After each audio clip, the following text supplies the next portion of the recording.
ეს კონფლიქტი ძლიერ გაცდა ორ პარტნიორს შორის კონფლიქტს და საუბედუროდ ეს კონფლიქტი გადაზარდეს პოლიტიკურ კონფლიქტში. და მივაქციოთ თქვენი ყურადღება, რომ ორივე განჩინება სასამართლოს მიღებულია შაბათს. პირველი არის 12 მაისს მიღებული, მეორე არის 19 მაისს.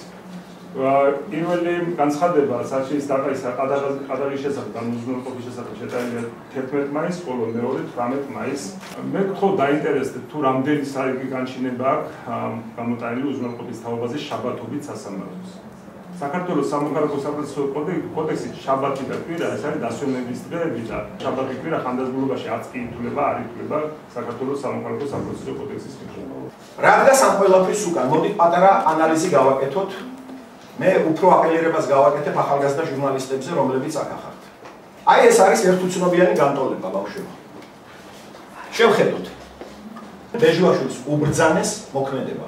ჩიქოვანის უწყება იუსტიციის სამინისტროს მიერ ხდება რეგულარულად კანონდარღვევები. პროკურატურა, რომელიც როგორც გუშინ გაირკვა, ჩარეულია ამ საქმეში, რადგან პროკურატურის თანამშრომელი გახდა პირველი სტერეოს დირექტორი.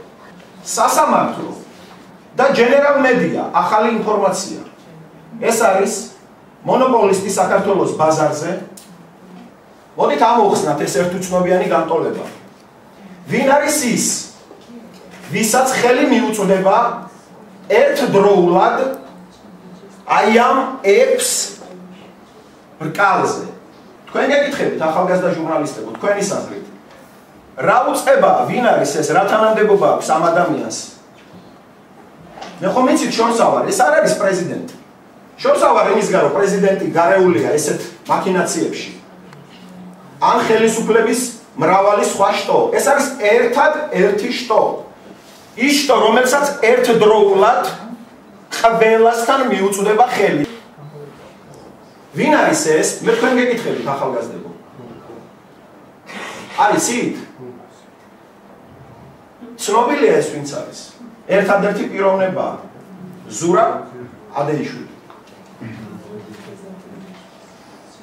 ჩვენ იმედი გვაქვს, რომ პრეზიდენტის ჩამოსვლისთანავე ბოლო მოეღება აი ამ ქმედებებს და ეს მოზულმქებული ჩინოვნიკი საკადრის პასუხს მიიღებს.